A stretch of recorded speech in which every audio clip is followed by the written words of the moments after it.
You've heard from the Sports Lab Overtime, Sports Scene, Twigs with Jeremy St. Louis, Sports Lab with our INC students, and Jeff and Zach on Tailgate. Now, it's time to bring it all together. This is This Week in Gators Sports Overtime, your extra coverage and insider look at everything in Gator Nation. Okay, let's do this. Let's get this thing underway. Here come the Gators.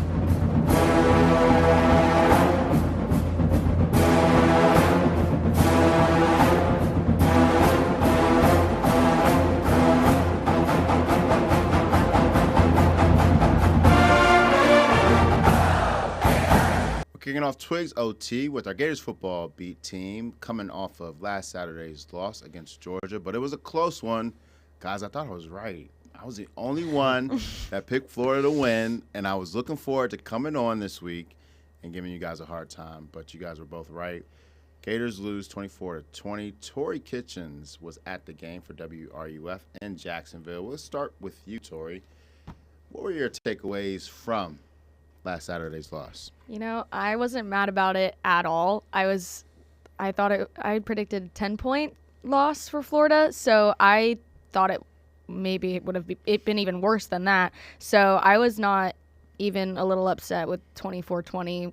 New coach. It could have been 10 points if not for Stockton kneeling there at the 1 yard line. It could have been right on the money, but I think that it was a good first showing for Billy Gonzalez's team. First time as a head coach was that game, so I think that it's still an exciting game. So talk about the excitement. I was there as a fan. You were there as a reporter, of course. Check out her work on WRUF.com. Talk about the atmosphere a little bit. What was the feel that you got being there in Jacksonville? Yeah, it was a really cool thing. I had never been to Florida, Georgia before, even as a fan growing up in Gainesville my whole life. So it was really cool to see kind of the split down the middle. Not exactly a perfect split. Yeah. Some red on the Florida side, but it was definitely loud. I was having the Gator fans above me that I could hear just coming down. The Georgia fans were facing me, so got it from all angles, and it was just a super cool environment. Yeah, again, I was there as a fan, and even looking at the tailgate, you definitely could feel an atmosphere. Students all week were telling me that I was going to get barked at, but I wasn't barked at this year. But however, when you look at recent games between Florida and Georgia, this was probably one of the most, the closest games in recent years. What were the keys to Florida keeping it so close throughout the end of the game? Yeah, for sure. I think that Lagway showed improvement in the run game, which we can talk about more in a little bit, but I think that was kind of a good start. Obviously didn't make all of the passes that he needed to make, and that's ultimately why it didn't go the way of Florida. But I think that was a start.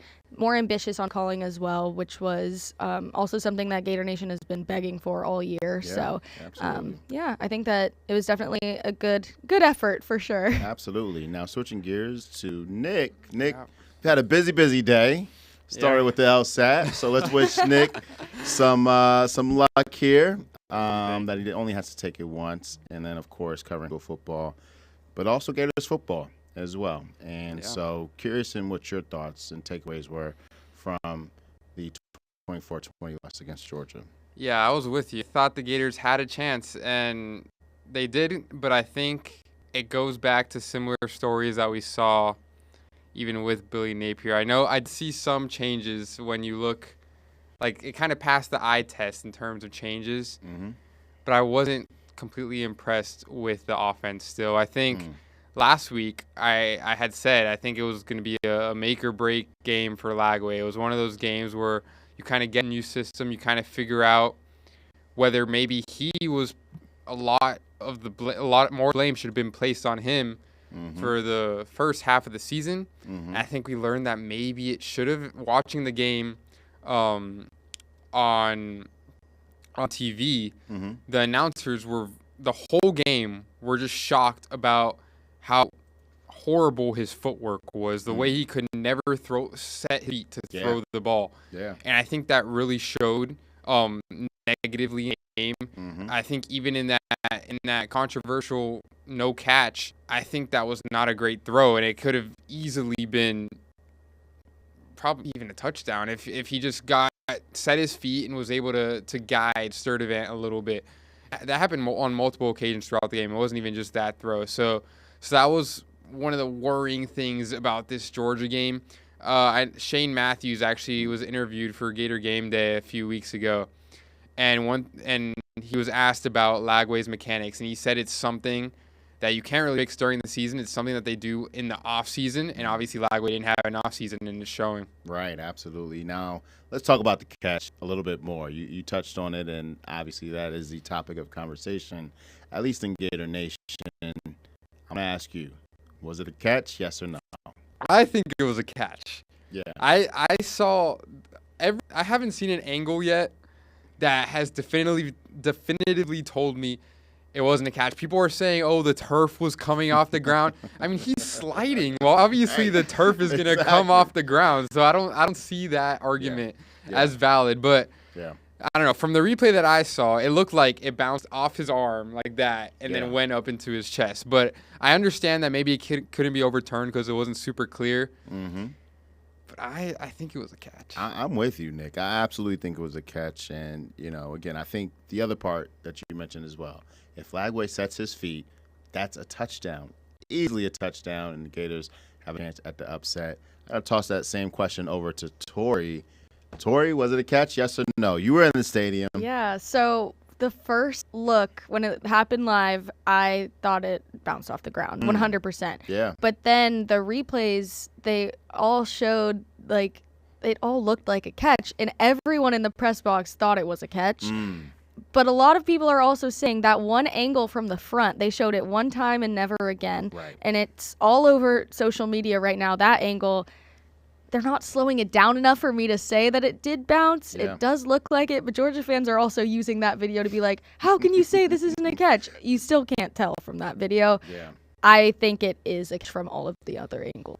So, Tori, now the question is, with Florida now 3-5 overall, 2-3 in the SEC, will they make a bowl game this season? You look at the rest of their schedule: at Kentucky, at Ole Miss, Tennessee, and Florida State at home.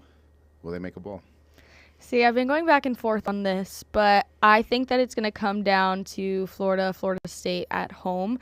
But I think that the one loss that will happen between now and then is Ole Miss. Super hard environment to play in, strong team as well. And I could argue that Florida will beat Tennessee at home.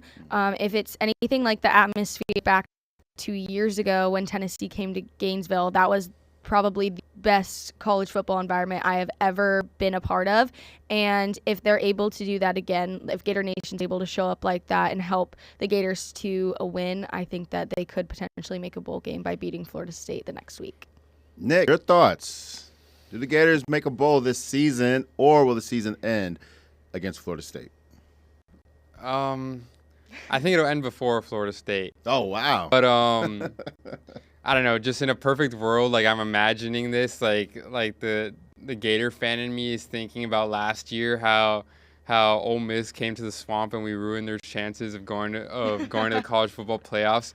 Imagine if with all the Lane Kiffin rumors going on right now, just all the Gator fans flood Oxford and they somehow take down Ole Miss in their home stadium, and they miss the playoff again. Right. Lane Kiffin to Florida then, maybe. Yeah. But I don't think that's going to happen. I think, spoiler alert, you have to beat Kentucky. There's no way you lose to Kentucky, even though it's an away game.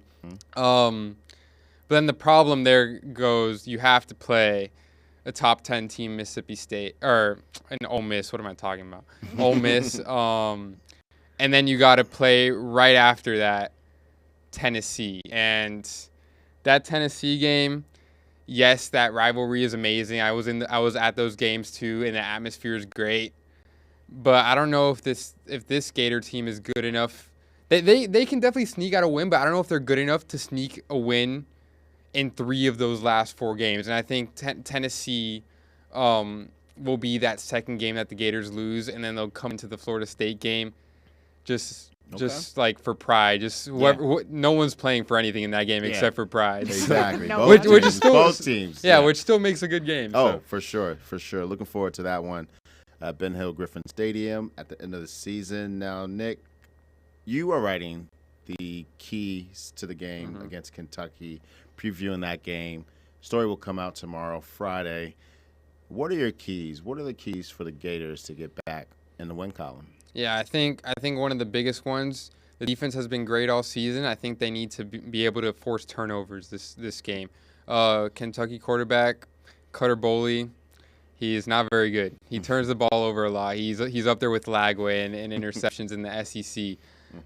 So just getting in his face, which the Gators haven't been particularly good at this year, and then making sure that you get those turnovers in crucial areas that allows the offense not to have to do as much work. I think the offense will be fine.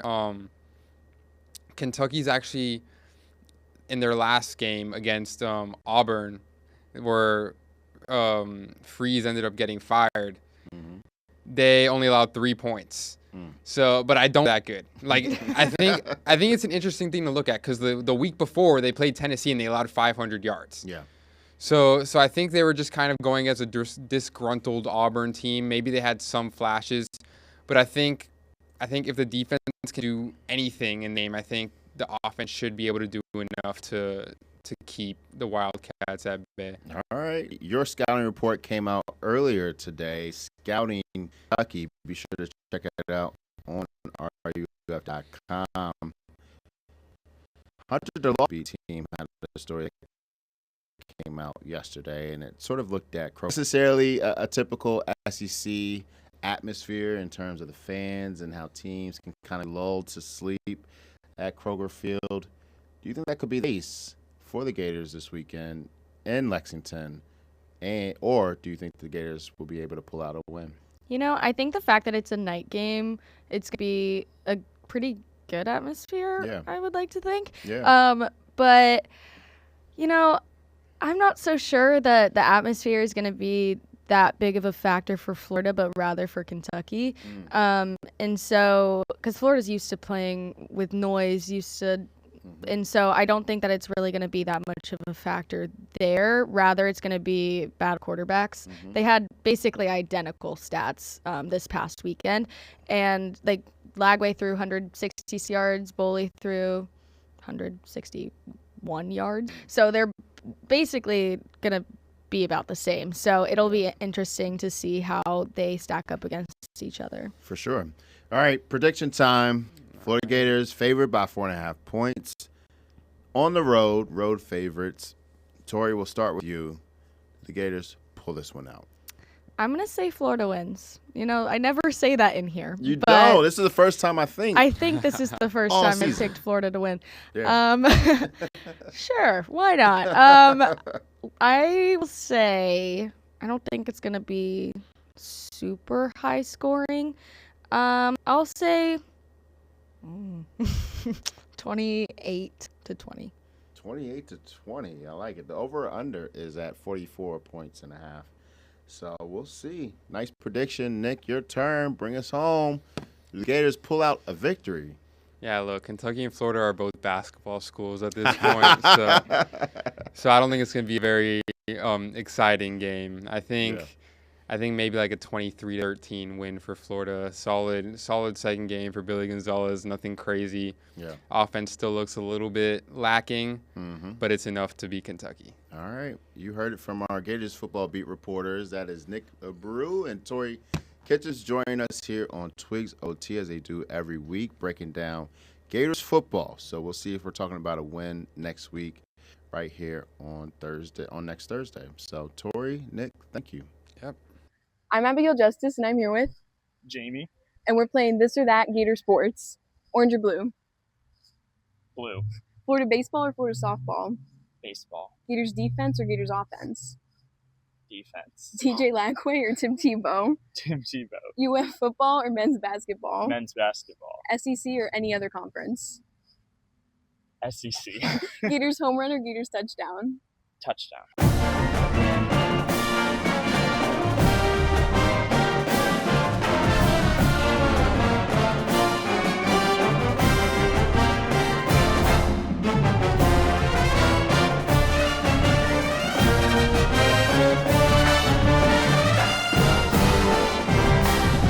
Back here on This Week in Gators Sports Overtime. Right now we're joined by our AP Top 25 beat team. Of course, check out all their work on WRUF.com. A lot of changes in the AP poll. This is Jake Hoffman. I'm joined by Morgan Vasquez. And Jake, I'll start with you. Miami, big drop in the poll this week. What happened? Miami fell 8 spots to number 18, completely out of the playoff picture, while just 3 weeks ago they were number 2 in the poll. Just another collapse. First it was against Louisville at home. Now it was on the road against SMU. Just all-around mistakes, especially from Carson Beck and the offense. Their chemistry that they had the first month and a half of the season just hasn't been there recently. And I don't think Miami's going to have the resume with their remaining games to be able to get back in that top 12. The ACC is considered one of the easier of the Power 5 conferences, and Miami has no ranked opponents left. And with 2 losses sitting at number 18, I think their playoff wishes may be gone. Without question now, somebody whose playoff hopes are right there on the edge, Texas, they're moving up after some early season turbulence. It's been a roller coaster of a season for Texas. Opened the year number 1. They lost on the road to number 3 Ohio State, who's currently the best team in the country. Their loss to Florida kicked them completely out of the rankings. People counted Texas out with 2 early losses. But then now they've ripped off 4 straight wins. Arch Manning looks good. They beat Oklahoma. They just beat Vanderbilt in a 34-31 finish. But if you really watch the game, the box score doesn't tell the story of that game. Texas was dominant pretty much all the way through. Texas is looking really good. Yeah. And next week they got a game against Georgia, so that's really going to determine if they have playoff hopes or not. Without question. You mentioned Vanderbilt, and, of course, they fell out of the top 12 along with Georgia Tech. What's happening with both of those squads? This is one of Vanderbilt's, if not their best season in program history. The fans have been loving it. It's nice to see a new SEC team kind of emerge out of nowhere. But Vanderbilt, they came into Texas, and they were not prepared. First play of the game, Arch Manning throws a 70-yard bomb of a touchdown, and Texas just ran away with it right out the gates.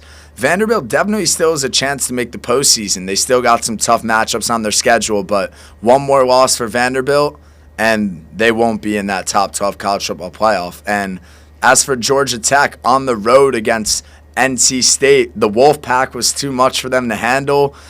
Georgia Tech suffers their first loss of the season, and they also have fallen out of the top 12. But they're going to wrap up their season in a game against Georgia. And if they get to that game with 1 loss, I think that game's going to be win or go home for the playoffs or not. Of course, that's Jake with our AP poll recap. Morgan, switching to you. Featuring a player, Carson Beck. Miami big-time loss last week against SMU, 26-20 overall. Yeah. Carson Beck obviously transferred in the offseason to attend Miami and hopefully get that program back to prominence. It's not happening after 2 big-time losses. What's going on with Beck, and how does that impact his future moving forward? Well, he originally registered for the 2025 draft and then pulled out because he had a midseason collapse and was facing a shoulder and elbow injury, and was hoping that Miami would be the place for him to rebuild his draft stock and have a better portfolio going into, his professional career. And yet we see again they're facing another midseason collapse just like they did last year. And, Georgia fans on social media, they seem to have seen this coming. They're really praising Gunnar Stockton. They're saying, we've traded the Lamborghini for the Ford, and that was the right move for our program. However, Beck does actually have better stats than Gunnar Stockton does this season. He has a higher passer rating, not by much. Beck has a 152, and Stockton only has a 151. So in those terms, they're really, really similar. And Beck actually has more completion, a higher completion percentage on the season than Gunnar Stockton does, at about a 73% compared to Stockton's 70%. So when you look at the numbers, Beck is actually putting up a better performance, but when you look at consistency and ability to take care of the ball, the ability to inspire the team, Stockton is currently blowing back out of the water. Yeah. And so we'll see how Beck's draft stock can recover from here. Yeah, without question. You look ahead at Miami's schedule. They play Syracuse, NC State, Virginia Tech, and Pittsburgh to round out the schedule. And, of course, you want good showings if you want to increase that draft stock. Do you think Beck can regain his momentum heading into next year's draft? I really hope so. There was a really big hole left by Cam Ward. That was the #1 draft pick for Miami. So Beck really had big shoes to fill. And for a while, it seemed like he was doing it. It seemed like the U was back. And so Miami fans are feeling very disappointed. They went from being they had 10 weeks in the top 10, and 4 of those weeks were at #2. They seemed like a playoff lock. And now, with the College Football Playoff Committee releasing their first poll on Tuesday, Miami's not in it. And so Miami fans are left reeling, and they're blaming Beck. Yeah. So it's not looking good. Not at all. Well, guys, it's time for predictions, the best part of this segment. Starting off with Texas A&M at Missouri. 6.5-point underdogs. Jake, who's your pick? I honestly like A&M here. I mean, they're the #3 team in the country. Marcel Reed looks like a Heisman candidate.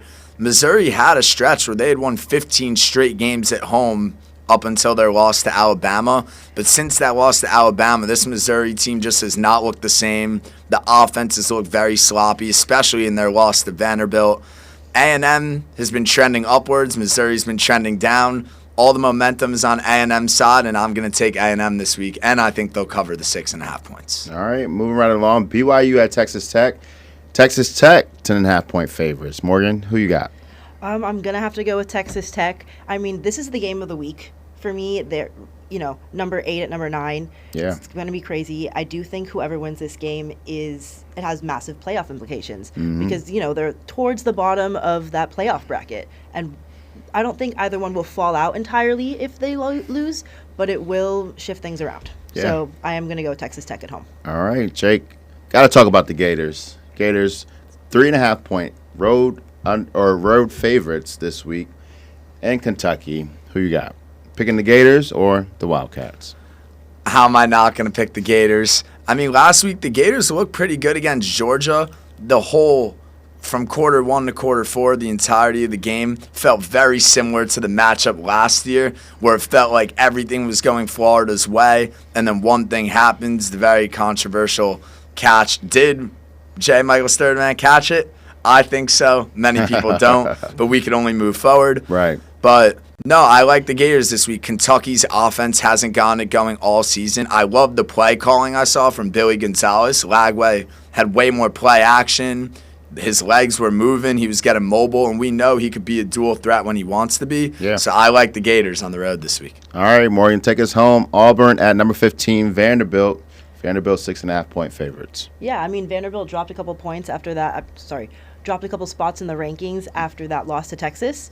But, I mean, it was such a close game, and I just feel like Vanderbilt really has something to prove. This is not going to stop their record-breaking season. Have to go with Vanderbilt. All right, that's Morgan Vasquez, Jake Hoffman here on Twigs OT. Join us every week to break down the AP Top 25 poll. Be sure to check out all their coverage as well. Morgan has a story on Carson Beck and his future. Jake is going to have the AP poll for us, recap next week as well. And so I want to thank both of you guys for joining Twigs OT. Thank you. Thank you. I'm Abigail Justice, and I'm here with Yasmin Ramirez. and we're playing This or That Gator Sports. Hot dog or burger at the Swamp? Hot dog. Be a coach or player? Player. Billy Napier or Billy Gonzalez? Billy Gonzalez. Pitcher or batter? Batter. Swim and dive or track and field?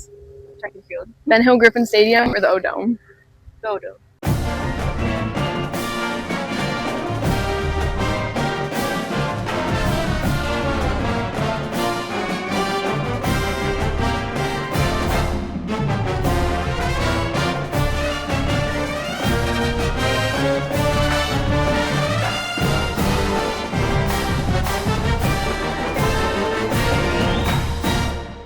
Back here on Twigs Overtime, and right now we're joined by our NFL beat team, Riley Orovitz, Dalton Salings, back once again. Lots to talk about, guys. We should have fantasy, power rankings as well. Also, trade deadline talk to discuss here. And, of course, we have our best NFL beat reporters on the case.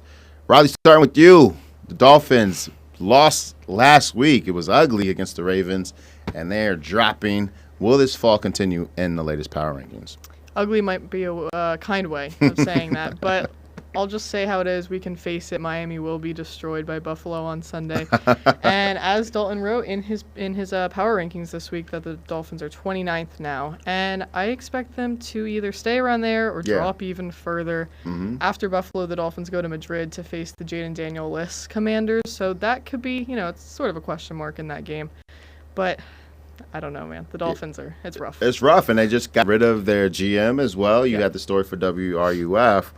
Surprised it wasn't Mike McDaniel that got the axe, but instead the GM there. Yeah, owner Stephen Ross clearly wants to do a long-term decision in firing Chris Greer. I'm not sure I agree with that. I wanted them both gone. But interim GM Champ Kelly, he makes a move in dealing Jalen Phillips to the Eagles. He keeps Bradley Chubb and Jalen Waddle, but getting a third-round pick was a good decision on a player with an expiring contract. Absolutely. We'll definitely talk more trade deadline here in a minute, but Dalton, sticking with the power rankings, Jacksonville Jaguars, they fall 4 spots despite the win. What was the rationale there? Yeah, so we'd seen a lifeless Raiders offense all season, and then they hang 29 on Jacksonville and really just lost because of a failed 2-point conversion in overtime. Travis Hunter's now on the IR. It just doesn't look very positive in Jacksonville. I thought coming out of the bye, they might have the opportunity to really bounce back and kind of turn their season around. Instead, it looked like more of what we saw heading into the bye, and therefore they had to drop. Also, some teams behind them picking up wins. Jacksonville now in the bottom half of the power rankings at 17. Where do they go from here?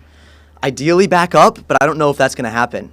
They get the benefit of facing a potentially C.J. Stroudless Houston Texans next week, which is a very winnable game for them. You would like to think they're able to climb up a little bit. Also, in addition to the trade deadline of wide receiver Jacoby Myers, should help them bounce back in the coming weeks. Yeah, what impact do you see on the field for him? How will it affect fantasy as well? Yeah, absolutely. So with Travis Hunter on the IR and Brian Thomas Jr. also banged up, Jacoby Myers has a chance to come in and be the wide receiver 1. I consider that a big upgrade over potential Parker Washington or De'Ami Brown, who they have right now. I think this will definitely help the Jaguars on the field. In fantasy, it's a boost for Jacoby Myers. If you have him, it appeared like Pete Carroll and Geno Smith did not like getting football with the Raiders. So now he's with Trevor Lawrence, could potentially be the wide receiver 1 for an offense that has proven it can put up points.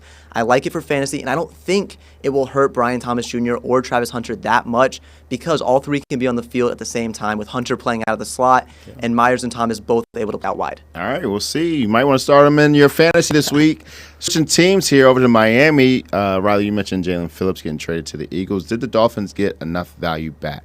I do think they got enough value back. Initially looking at the trade, I was like, third-round pick. He was a first-round pick just 4 or 5 years ago. But he was on his 5th-year option, so he was expiring. Now the Eagles will have to extend him. Getting a third-round pick, you never know. He is also injury-prone. He tore his Achilles, a massive injury in 2023. He had a rehab from that. And he kind of hasn't been the same player since. He was really good with Vic Fangio, the Philadelphia Eagles now defensive coordinator. So it could be pretty good for both sides.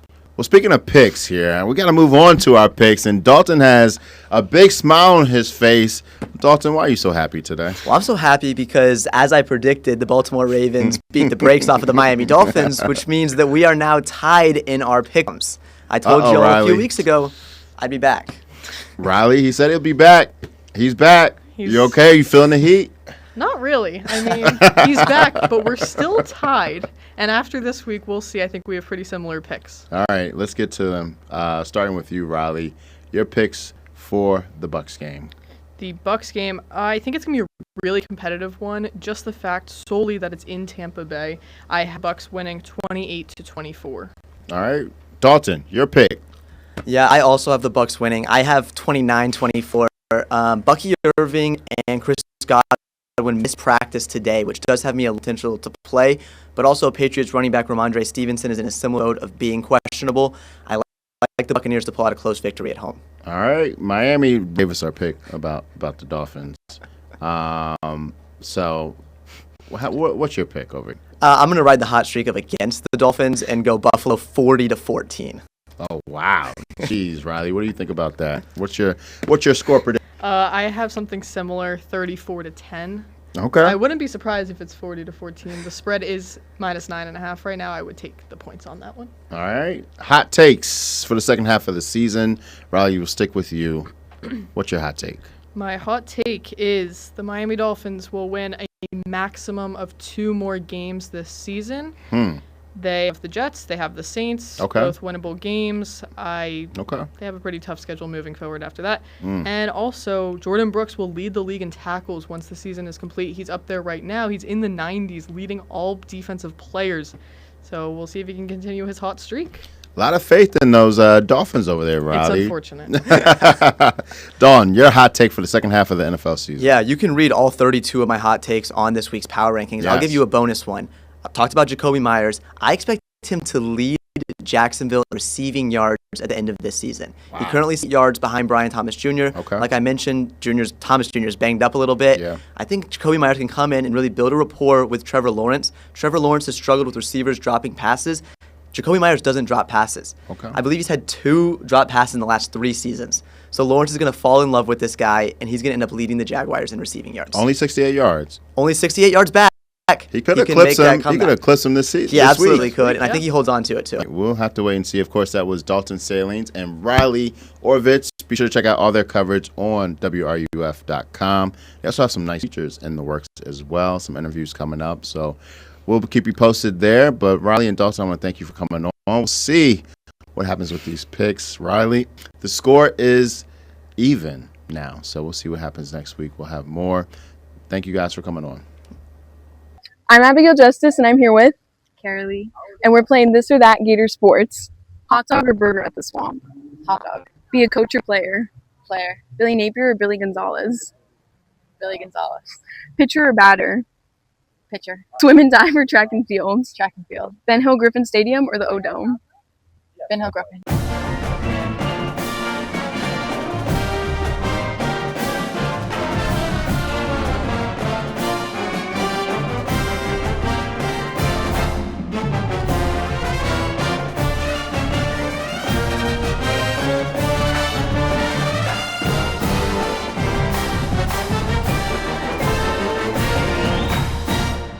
Welcome back to This Week in Gators Sports Overtime. And right now, I'm joined by the Gators soccer beat, fresh off a trip to Pensacola, Florida for the SEC tournament. Guys, I'm just happy you guys made it back in one piece. Long drive. Let's start off with Hunter. Hunter had some interesting thoughts on the drive down to Pensacola on Sunday. Listen, we left at 6 a.m. We got back at midnight, and we all drove together. Okay, and this gentleman to the right of me, David Lopez, was driving. And thank you so much for driving us, first and foremost. But man, I mean, you got the shakes a little bit because we were going left, we were going right, and I'm sitting in the back, and it was a little bit of a sick ride. I feel like you're on a never-ending roller coaster. So I want to give you the chance to clarify why you are not a great driver. Plead the fifth.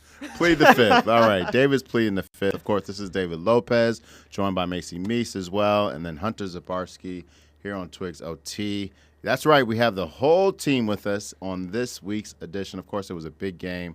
The season has come to an end, potentially with Gator soccer losing Sunday against Kentucky 1-0. David, you have the ball, so you'll kick us off.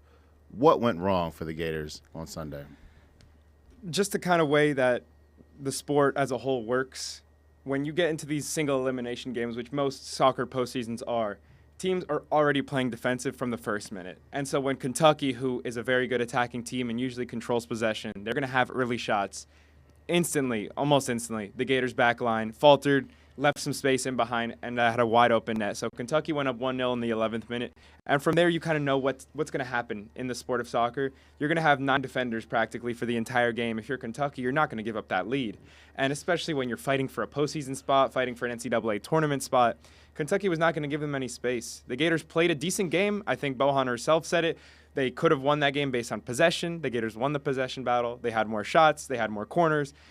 Played a very cohesive game after the goal, but sometimes in the postseason, all it takes is a moment of magic. The Gators didn't have any, and the Kentucky had that moment that defined that game and sent them to the next round. Macy, your takeaway. What was your biggest takeaway in Sunday's loss? I mean, it felt like a roller coaster. I think David's drink was pretty symbolic of that. Hey, in a good way. In a good way. He was prepping me for what we would see.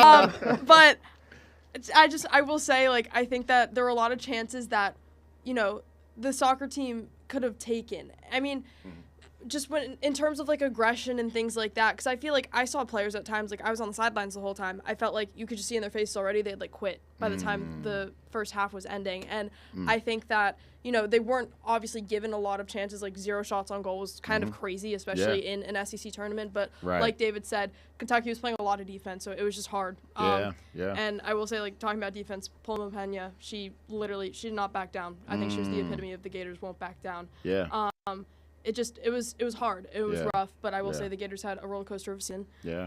But as Coach Bohan said, this is a taste of what they have to come. Absolutely. And Hunter, of course, you had your story, throwing the ball over to you.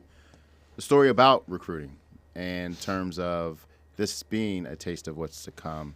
What's next for Gator soccer? Yeah, so about a month ago, I published a story about recruiting because I had the question of, you know, this is a team in the past that hasn't won many games. At that time, they were at number 10. And now they've moved up. They're number 5 in the nation as a recruiting class, number 1 in the state. And for this team, you know, they started that second half against Kentucky with 4 freshmen leading the line, right? The striker, the left winger, the right winger, and then the center attacking mid, all freshmen. And obviously, as Mason said, no shots on goal, something that was worrying in that game. But for the future of the Gators, bringing in talented players. And when I spoke to Bohan earlier in the season, she said, hey, if you're good enough, you'll play at the University of Florida. And that's what's happening. That's attracting these players, not only the soccer team, the facilities, which if you haven't seen the facilities, they're outstanding, but also the university itself. There's a lot of pride at the University of Florida, and that helps out a lot in recruiting.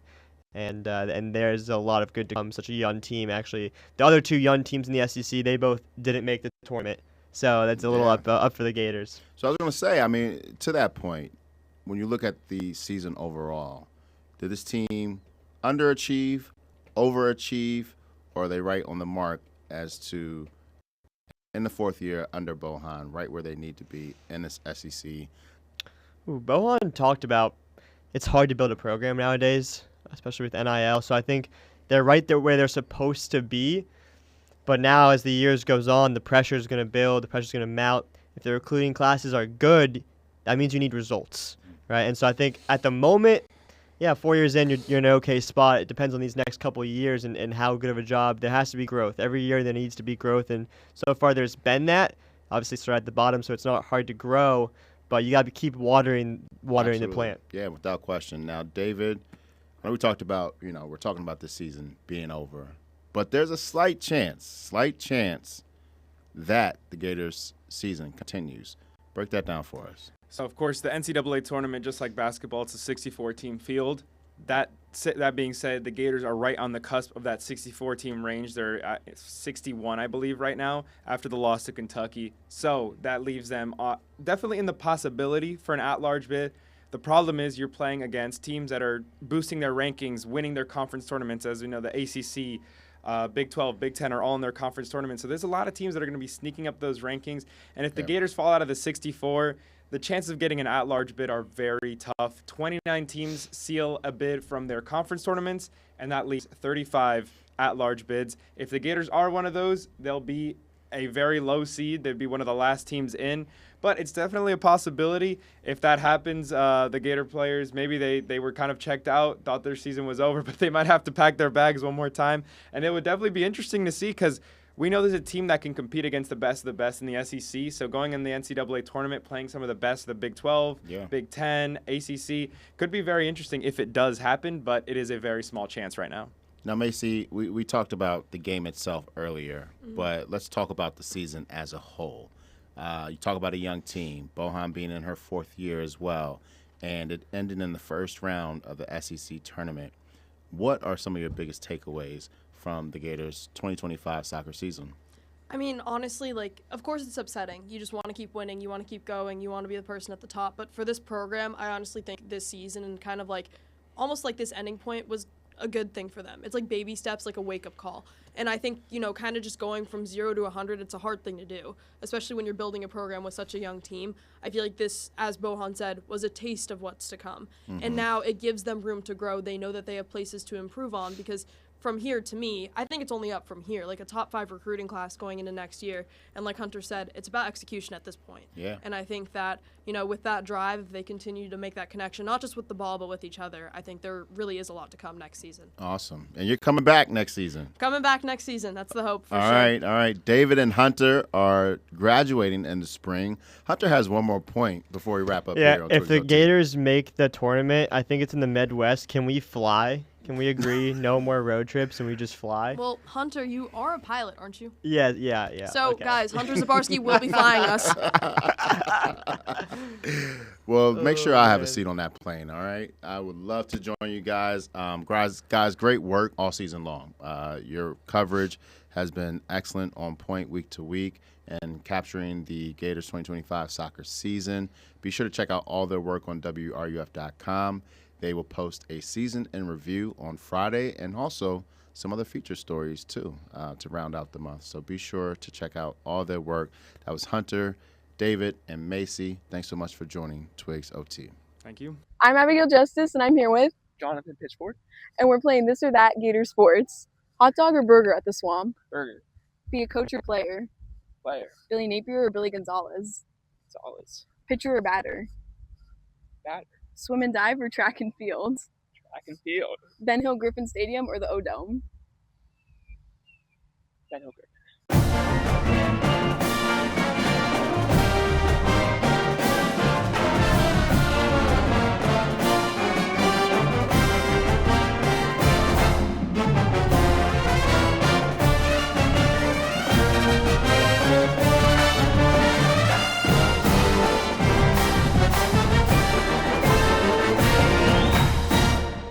We're back here on Twigs Overtime, and right now we're joined by our Gators volleyball beat, Charlie Jones, Jelianis Ramos.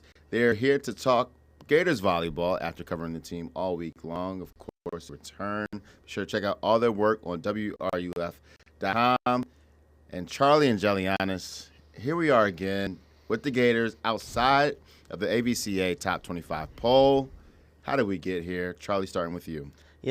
Week after week, it starts to feel more like a roller coaster. And as if you didn't think the rest of Gator sports were enough of a roller coaster, Gators volleyball is the cherry on top. It's kind of a will they, won't they. They get back into the rankings, right? They feel good. They got 2 road matches that they think they can confidently win.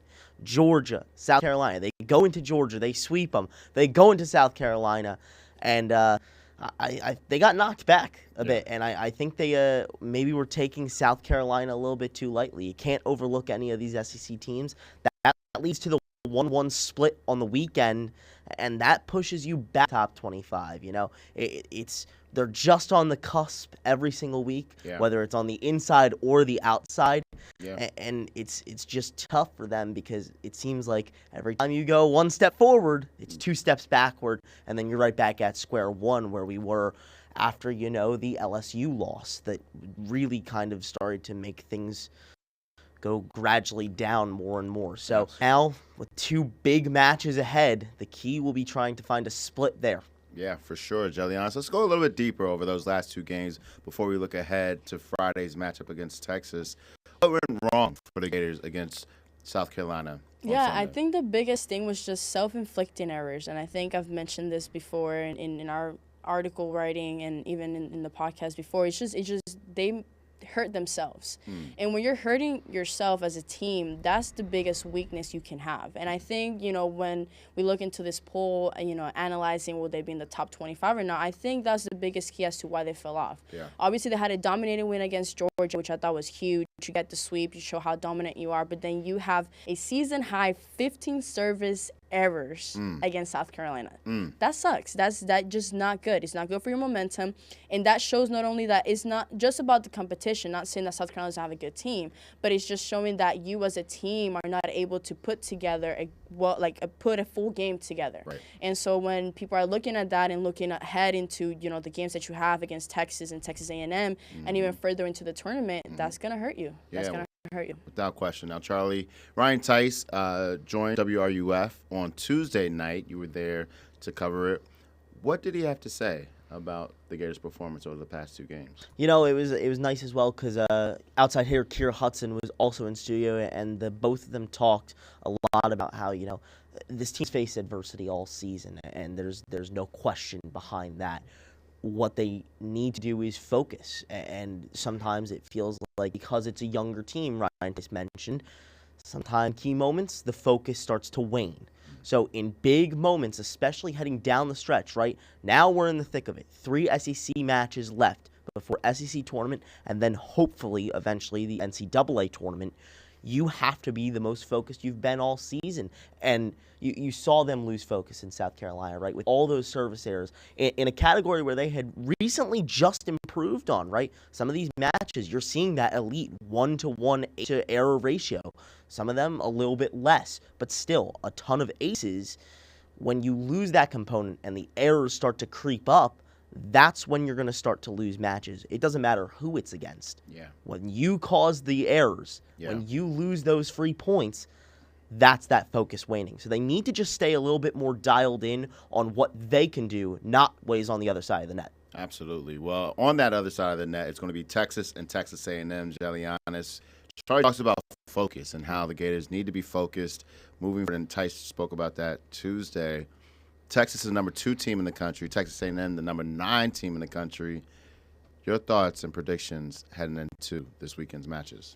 Yeah, I think the first big matchup will be that Texas game. Texas is currently on a 2-game losing streak, and I think, you know, looking at that, I think Florida has to just do their scouting and just focus on what their weaknesses are and keep pounding those weaknesses. Keep pounding the ways that those teams were able to beat Texas and just go at it when they face each other. It is going to be senior night, so that'll be fun to celebrate the 4 seniors that we have on our team. So I'm looking forward to that. I think the Gators will get the win against Texas. I think it will be a 4-set, 5-set win. But that Texas A&M will be tough. I think the Aggies, I mean, I look at what they've been doing, and it's marvelous. They move the ball well. They're outside hitters. I mean, they're unstoppable. Their defense is great in the back row. So it's definitely going to be a tough matchup, but I think we'll get the split between Texas and Texas A&M. You look at the rest of the schedule, 3 games left, SEC tournament up next. Where does this team stand? Do you think they have the opportunity to make a run postseason? I mean, certainly, right? This team has proven at times, not the entire complete season, but at times, that they are one of the best teams in the SEC, and they can be one of the top teams in collegiate volleyball. It's just in those other moments when, you know, things start to break down, it feels like when it gets rough, it gets really rough. And when it is good, it's really good. Find that balance and try and master of 2 worlds, you know. Yeah. I still see this as a very strong team, and I think that could be shown with a 1-1 split between these 2 top 10 foes. If you don't see that, though, how long can we question, you know, week after week, is this the team? Yeah. It's going to have to be during NCAA tournament where they really find that focus that we've been mentioning all episode. Yeah. If they can, we'll see the team that one knows the Gators to be. If not, it could be an early exit from the SEC tournament and the NCAA tournament. Well, let's wait and see. But first, again, 2 big-time matchups. Texas on Friday, then Texas A&M next Wednesday. That's Charlie Jones, Jelianis Ramos joining us here on Twigs OT. They'll be back next week after these next 2 matches to break it down, and also look forward to Ole Miss and the SEC volleyball tournament. Charlie, Jelianis, thank you. Thank you so much. I'm Abigail Justice, and I'm here with... I'm Lily. And we're playing This or That Gators Sports. Hot dog or burger at the Swamp? Probably burger. Be a coach or player? I would be a coach. Billy Napier or Billy Gonzalez? I don't know either of them, I'll be honest. Pitcher or batter? Pitcher. Swim and dive or track and field? Swim and dive. Ben Hill Griffin Stadium or the O-Dome? The O-Dome.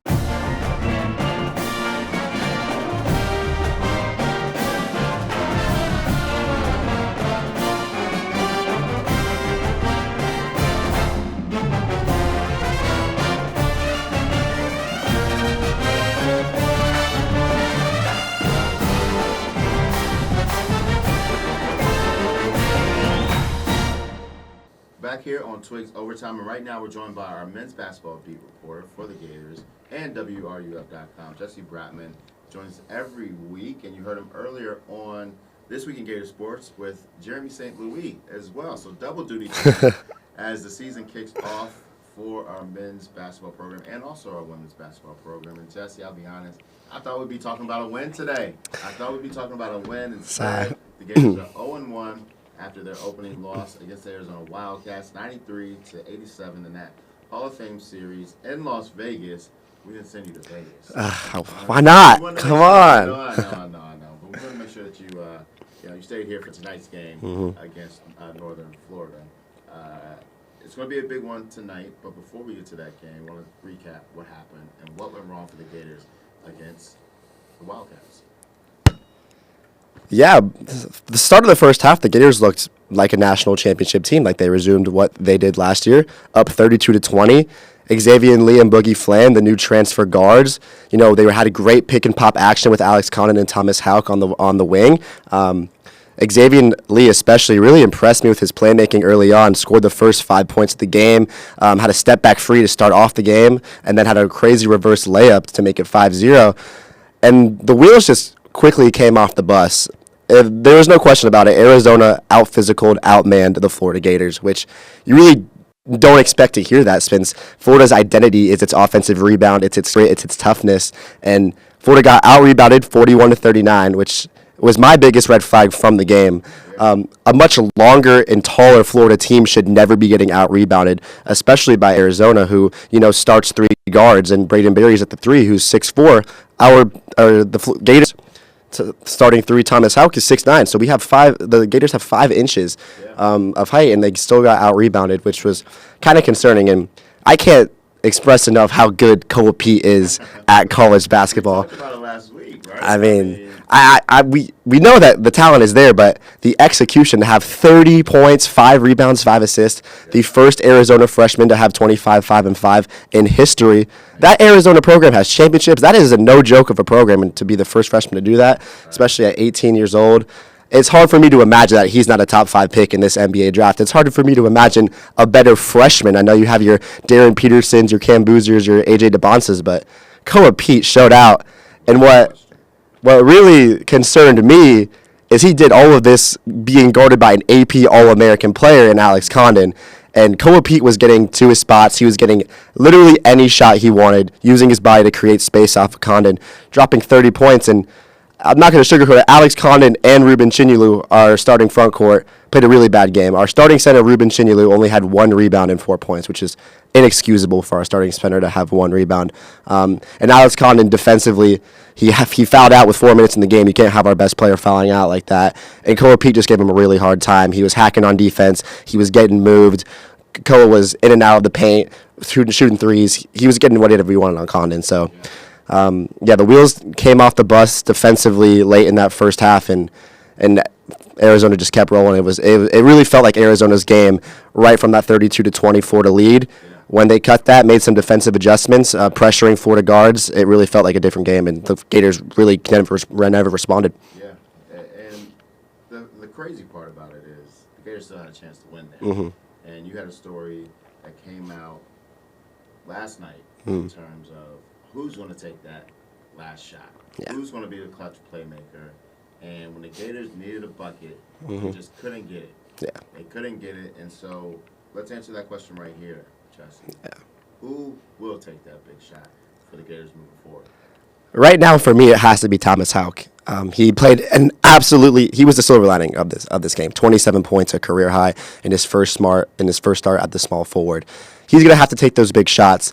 He didn't shoot very well from 3, only 1 for 4, but he was 7 for 13 from the field overall. When he was attacking downhill against Berries or Del Orso, who was guarding him, when he has a couple of inches, he has the speed of a guard and the height of a big man. He's a basketball freak. He's a matchup nightmare, and we saw that in display against Arizona. And when the offense looked very stagnant, which it did for much of the second half, the ball was in Tommy's hands, and he had to go make a bucket, and he did. However, when we do need a 3-point shot, as we saw with Arizona, Boogie Flan had a wide open 3 to make it 88-88 after a great inbound steal. Missed it. Xavier Lee, 30 seconds later, down 4. Boogie drives, draws 2 Arizona defenders. Xavier in the exact same corner that Boogie had, same result, miss.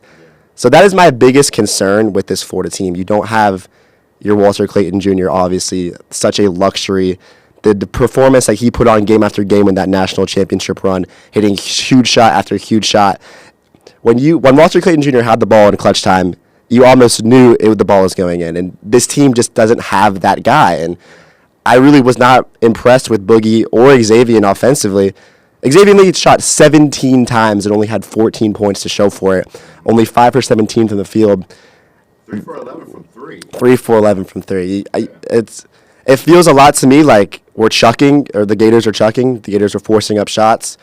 And I just don't see that guy on the court right now. Obviously, this is game 1. Is this going to be a concern down the road? I hope this issue gets addressed. But right now, when the Gators need a clutch time bucket, the ball has to be in Thomas Houck's hands.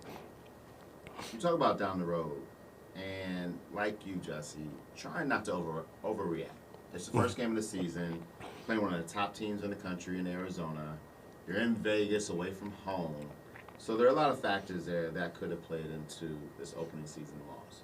But I think when you look at the product on the court Monday, and you saw the difference between Arizona and the Gators, to me, it spelled larger than a 6-point game, honestly, in terms of the Gators coming off of their national championship last year and just seeing how good this Arizona Wildcats team really is.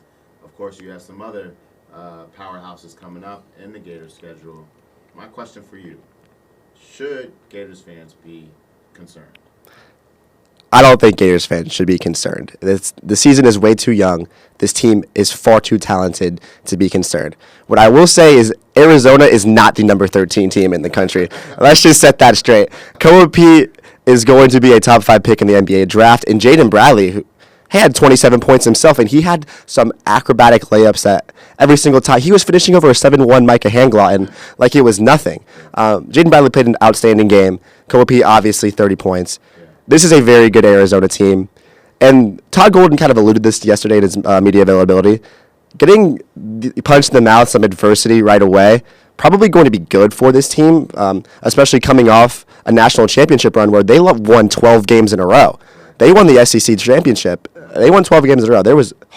Obviously, the Gators came back from against Texas Tech, against Auburn in the national championship. There was adversity, but to be punched in the mouth this early in the season, I feel like it's going to be good for the Gators. There's 30 games in this season, right? We're not going to go 30-0. I really do not feel a need to be concerned. There are a lot of fixable mistakes. Alex Condon is not going to play that bad.